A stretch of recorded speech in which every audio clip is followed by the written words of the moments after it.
దైవ శాంతి అందరికీ కూడా కురియుగాక. మనం ఖురాన్ యొక్క సందేశం కార్యక్రమంలో ఉన్నాము.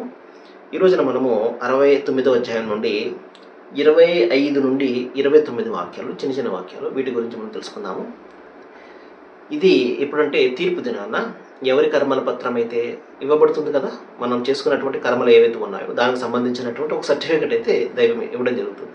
దాని గురించి చెప్తున్నాడు. వ అమ్మ మన ఊతే కితాబహు బి షిమాలిహి ఫయకూలు యా లైతని లం ఊత కితాబహు. అంటే ఎవరి కర్మల పత్రం అయితే ఎడమ చేతికి ఇవ్వబడుతుందో వాడు ఈ విధంగా వాపోతాడు, ఈ విధంగా అరుస్తాడు, ఈ విధంగా గోలు పెడతాడు. ఎందుకంటే చేసినటువంటి తప్పు అప్పుడు తెలిసి వస్తుంది. మనిషి ఇప్పుడు అంతే కదండి, తప్పు చేసిన తర్వాతే క్షవరం అయితే కానీ వివరం తెలియదు అని చెప్పేసి ఒక సామెత ఉంది. అలాగే అన్నీ అయిపోయిన తర్వాత మనిషికి అప్పుడు తెలిసి వస్తుంది. కానీ ఏంటి ప్రయోజనము? అప్పుడు ఏ ప్రయోజనం లేదు. దైవం అదే చెప్తున్నాడు.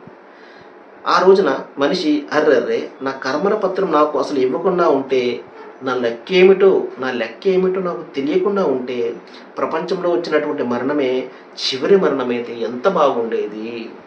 ఎంత న్యాయబద్ధమైనటువంటి కోరికలు చూడండి. సహజంగా మనలో ఎప్పుడైనా కష్టం వచ్చినప్పుడు ఈ విధంగా మన అర్రర్రే ఆ విధంగా చేయకుండా ఉంటే ఎంత బాగుండేది, అనవసరంగా చేసేసానే అని చెప్పేసి అనిపిస్తుంది కదా. 100% అనిపిస్తుంది, అందరికీ కూడా అనిపిస్తుంది. మనం ఏదైనా తప్పు చేసినప్పుడు, ఏదో ఒక నష్టం మనం కలిగినప్పుడు, అర్రర్రే ఆ విధంగా చేయకుండా ఉంటే ఎంత బాగుండేది, కాలం వెనక్కి వెళ్ళిపోతే ఎంత బాగుండేది అని చెప్పేసి అనిపిస్తుంది కదా. దైవం అలాగా చాలా స్పష్టంగా చెప్తున్నాడు. మహాశైలారా, ఎంత స్పష్టంగా చెప్తున్నాడంటే, ఆ రోజున మీలాంటి ఒక వ్యక్తే ఈ విధంగా గగ్గోలు పెడతాడు. అర్రర్రే నా కర్మల పత్రం నాకు ఇవ్వకుండా ఉంటే ఎంత బాగుండేది, నాకు పరీక్ష లేకుండా ఉంటే, అసలు నేను పుట్టకపోయి ఉంటే ఎంత బాగుండేది, ఈ పరీక్ష ఉండేది కాదు కదా, నాకు ఈ లెక్కల ఘడియ ఉండేది కాదు కదా, ఈ లెక్క అప్పచెప్పడం అనేది ఉండేది కాదు కదా అని ఆ రోజున వాపోతాడు. అలాగే నా లెక్క నాకు తెలియకుండా ఉంటే ఎంత బాగుండేది, ప్రపంచంలో వచ్చినటువంటి మరణమే నా చివరి మరణం అయితే ఎంత బాగుండేది. మహాశిలారా, ఈరోజు ఆత్మహత్యలు చేసుకుంటున్నారు కదా. ఏమనుకుంటున్నారు? ఆత్మహత్యతోటి సమస్య తీరిపోతుంది అనుకుంటున్నారు.